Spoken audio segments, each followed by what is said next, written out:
Who says 30 can't be fun? The Columbus Square Bowling Palace is turning 30, and the fun has just begun. Come celebrate our birthday with us.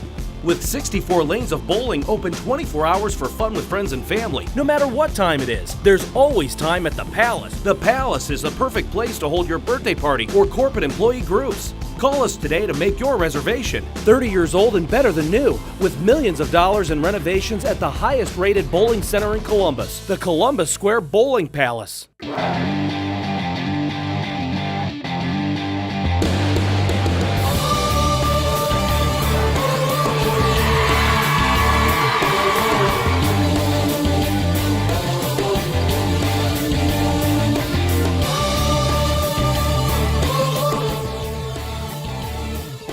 Takes the give to Rudolph. Sizemore throwing off his back foot. What a catch by Bryson Ray! Oh my goodness! He makes an unbelievable one-handed catch for the touchdown from 22 yards out.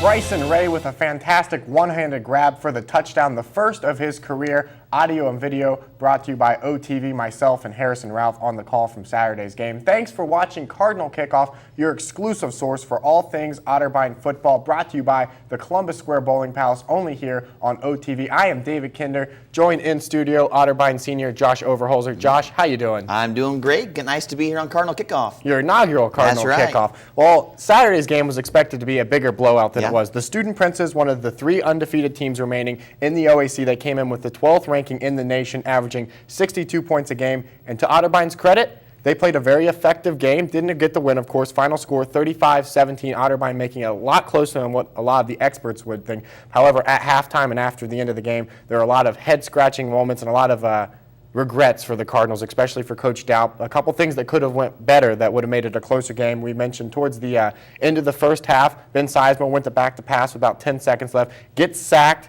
Coach Daup tries to run the field goal unit out there. Time expires. He can't get it done. Later in the third quarter, facing a 4th down and 5 near the goal line, they run Ben Sizemore out there, and Otterbein calls a timeout and decides to put Alana Gaither out there. Heidelberg calls a timeout. Ben Sizemore goes back out. A post pattern to Jeremy McCoy in and out of his hands in the end zone, turnover and downs, effectively sealing the fate of the game. What do you think about the calls? Coach Daup decided to go for the field goal and the management of the timeouts that they had. What do you think about them and going forward? Were they right calls? Were they bad calls? Well, I mean, obviously in hindsight, everything is 20/20, so not what you'd like to see in hindsight. But, I mean, going forward, Otterbein had no timeouts at the end of the first half. To have that great of a drive and come away with no points is obviously something that's very frustrating if you're an Otterbein Cardinal fan. And in hindsight, maybe you use an audible and have Ben Sizemore be more aware and audible instead of having to use one of those timeouts earlier on, then you have that at the end. But also, you have to be aware at the end of the half, if you don't have a timeout, you cannot take that sack no matter what. You have to find some way to get rid of the ball. That way you do have time to bring on Alana Gaither in your field goal unit and make sure you do get points of some sort. But again, hindsight's 20/20. You can't change the past. But on the positive side, like you mentioned, Heidelberg was averaging 63 points a game coming into this. Otterbein's defense, by and large, did a great job, especially with the pass game. Heidelberg only got 35 yards. We'll talk about Cartel Brooks here in a minute. He had a huge game on the ground, but defending the pass, Otterbein did a pretty nice job. Well, we mentioned Sizemore. He needs to realize that those timeouts are valuable commodities. When you come up to the line and you recognize you don't like the defense, audible, call a different play. You can't just burn through those timeouts, because at the time it might seem like a good decision, but later that can come to bite you, as we saw as it did towards the end of the second half. But Sizemore in this one sacked 6 times. Last week he was sacked 4 times. That continues to be a problem. However, despite that, he still played in a very effective game. A few weeks ago, he was pulled in the John Carroll game at halftime. He was pulled from the starting quarterback job because he was playing so poorly in favor of Brick Davis, who we also saw a little bit in this game.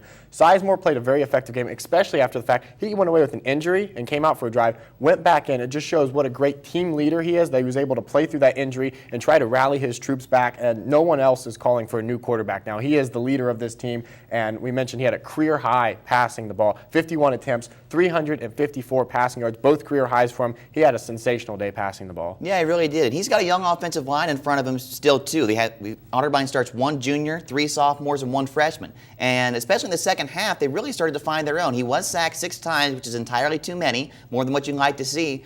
But despite that, it was a career day for Ben Sizemore, and he's really proved that he is the starter going forward. It's nice to know that Brick Davis is there and is a very capable quarterback to come in if you need him. But Sizemore, despite all the pressure that he faced against Heidelberg, had a very nice game. And I don't think it's a bold statement to say that Cartel Brooks is a very good running back. He's good. That was the first time I've ever been to a game where the visiting PA announcer congratulated a visiting player during the game. They went on the mic and said his statistics and announced that he indeed had broken the Heidelberg rushing record. They've been playing football for over 100 years. His 343 rushing yards are the most all-time in Student Prince's history, as were his 5 rushing touchdowns. He's just a very shifty back, Josh. He's able to get up to the line, and if he gets hit immediately, he can get away from that, and he has amazing breakaway speed. We saw several long runs from him, one where he was able to get past Jordan Boniface, finally tripped up by Austin Jones, but a lot of long breakaway runs for him, and he's just an incredibly shifty and fast back. He really is an incredible talent. He's averaging now 153 yards per game on the ground, over 340 against Otterbein, like you mentioned. But yeah, he has a huge offensive line in front of him that does a nice job of creating some big holes, and he uses that to his advantage. And once he gets through that initial line, when he gets into the secondary, like you said, he's so fast and he's so shifty that if he gets through that initial burst, look out. Yeah, they've seen a lot of great running backs this year. You look at Daquan Grobesmith with JCU, the back for St. John Fisher in week 1, but for my money, no one even holds a candle to what we saw out of Cartel Brooks. I imagine he'll be on a lot of All-American teams at the end of the year. Well, now we're going to take a look at some of the plays that went right and some of the plays that went wrong for Otterbein last Saturday in a segment we call Under Further Review with John Bazika. After further review. So first play on Under Further Review, as we see Ben Sizemore runs the play fake, allowing the pocket to set, and this is some of the best time Sizemore has had to throw all year. As we'll see on the screen right here, drops back and then able to throw this dynamite ball where only Bryson Ray can get at it. Ray comes down with a huge one-handed grab and is able to rush into the end zone for an Otterbein touchdown. So second play here on Further Review, Ben Sizemore fades back and once again, lots of time to throw, sees Bryce Frenzel wide open on the left hash mark, and then Frenzel catches the ball, breaks one tackle, and it's a foot race from there. And like all of the Otterbein wide receivers, Frenzel able to break free and rushes all the way home for an Otterbein touchdown. Truly a remarkable play. So looking at the final play here on Further Review, Cartel Brooks already has a huge line in front of him and already a great runner, but that hole makes it easier for the great runner as he's able to take this handoff and eventually bust it outside here and get past the Otterbein defense. It's the second move that really amazes me, making an Otterbein defensive player trip, but then Jordan Boniface trying to chase him down from behind, slows him down. Then let's look at this great open field tackle here by Austin Jones, getting him by the legs. That's how they teach it in Pee Wee football.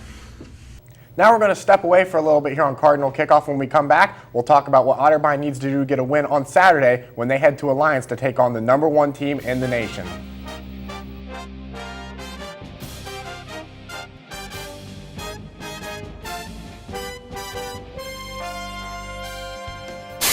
Still up?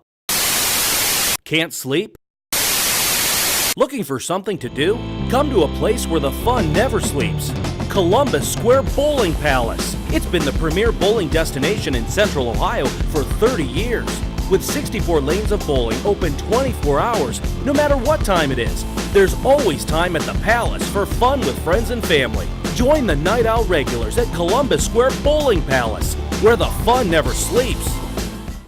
Well, Josh, things get no easier this week. You go from playing the 12th ranked team in all of Division III football to the 1st ranked team in all of Division III football in their place in Alliance, Ohio. Otterbein will try to do the impossible, be the first Cardinal team to defeat Mount Union since 1976. Obviously, Mount Union hasn't lost a regular season game since the 90s, 11 national titles since the early 1990s, and they have a great trio or quartet, however you want to say it, of running backs to their credit too. Germany Woods and their quarterback Kevin Berg as well. But this is not just another game. You can't go into this one just thinking it's just a ho-hum another Saturday playing a game of football. You have to have a certain offense and defensive game strategy to go into this one to try to get the victory from one of the best dynasties to ever play sports, regardless, college, professional, whatever letter. They are one of the greatest dynasties to play sports. What does Otterbein need to do? What is Coach Daup telling his players in the weeks leading up to Saturday to prepare for this game to try to get victory and make the upset of the century?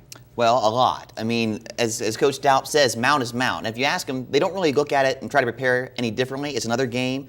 I mean, you said it's not just another game, but it is another game. You have to prepare for it the same way. You can't let the intimidation factor get to you. And the fact that they have 11 national titles, yes, that's all well and good, but you have to go into it and look at them like any other team and try to approach them and have a nice game. I mean, you mentioned Germany Woods, another former Heidelberg running back, now with Mount Union. He hasn't really been getting a ton of touches, though. He's only averaging 39.5 yards per game, but Mount is a team that's running back by committee. They have 6 ball carriers who average between 39.5 yards, which is Woods, all the way up to 85 yards, and that's actually their quarterback, Kevin Berg.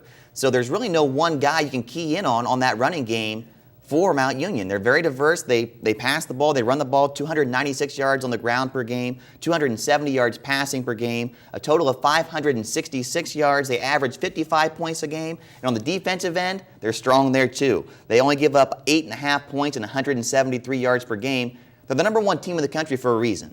They get the job done. They have a new head coach this year. It's Vince Karras, Larry Karras' son. But it's still that same mentality, and Mount is Mount. I imagine Larry Karras is still standing behind his son very closely, monitoring his program, seeing how things are going, and undefeated this year, 6-0, one of the 3 in the OAC team, still without a loss. You talked about their defense. Well, on the flip side of that, what kind of offense will they be seeing run from Otterbein? We've seen a lot of different offenses out of this Cardinal attack. We saw them all on Saturday. We saw them come out in the spread with 5 wide receivers. We saw that straight eye with Chester Deaton at fullback, Drew Irvin the deep man. We saw the pistol with Derek Rudolph joining back there when they're trying to get some speed to the outside. We saw a whole lot of different formations. We even saw Rudolph split out as a receiver sometimes and catching screen passes. What do you expect Coach Daup to run out there the most, and more importantly, the first? And what do you think needs to be done to try to get the victory Saturday, and what will be most effective? I think we're going to see a combination of everything yet again, because again, against a team like Mount Union, you have to throw in everything and the kitchen sink. And the power I formation has worked well for Otterbein at times. You look at Baldwin Wallace, Drew Irvin had an incredible game. Against Heidelberg, though, that wasn't as effective. They have more success going with the spread and going with the passing game. So I think you have to start off using a little bit of both, see which works best, and then stick with that the rest of the game. But you have to try a little bit of everything to catch a team like Mount Union off guard. Hopefully we'll see a lot of different offenses. Maybe Ben Sizemore can get throwing the ball around, have another 300-yard game. Maybe Drew Irvin can get back into the mix and have close to over 200 yards like he did against Baldwin Wallace. That'd be amazing. Right. Well, we're going to step aside here and throw it to one of our segments we call Football Flashback, and we're going to look back at Otterbein's only championship team and their 124 years of football history.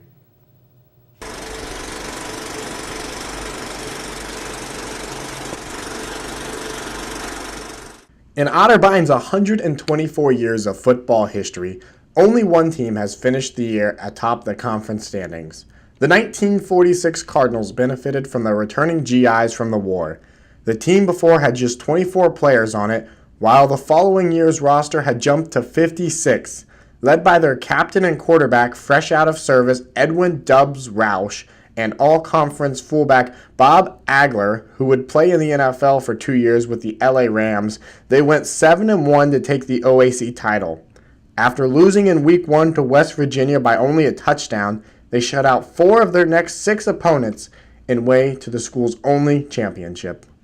After the Cardinals defeated Denison 18-13, the Big Reds head coach called them the best small college football team he ever saw.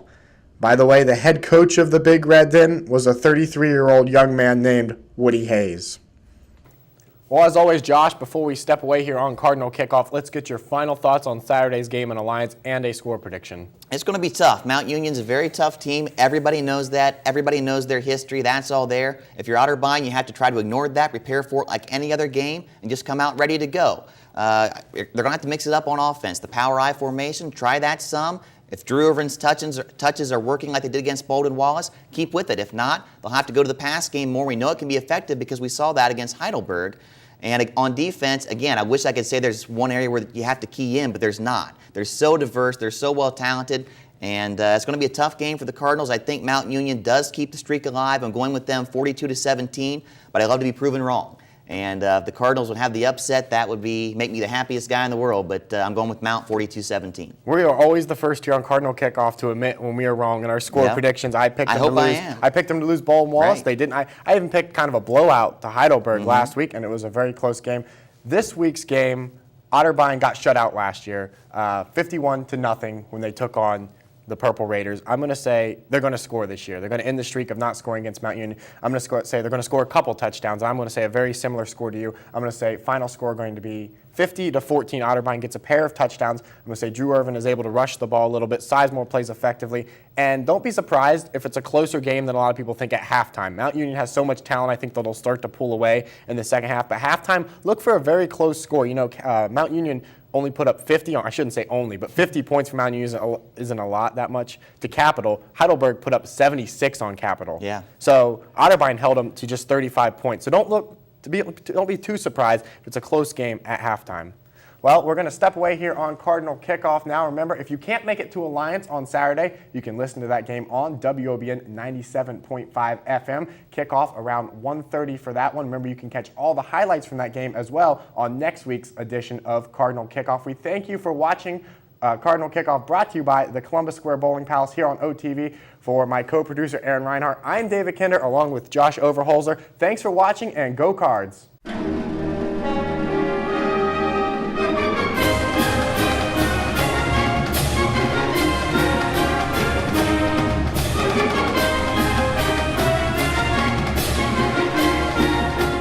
Who says 30 can't be fun? The Columbus Square Bowling Palace is turning 30, and the fun has just begun. Come celebrate our birthday with us.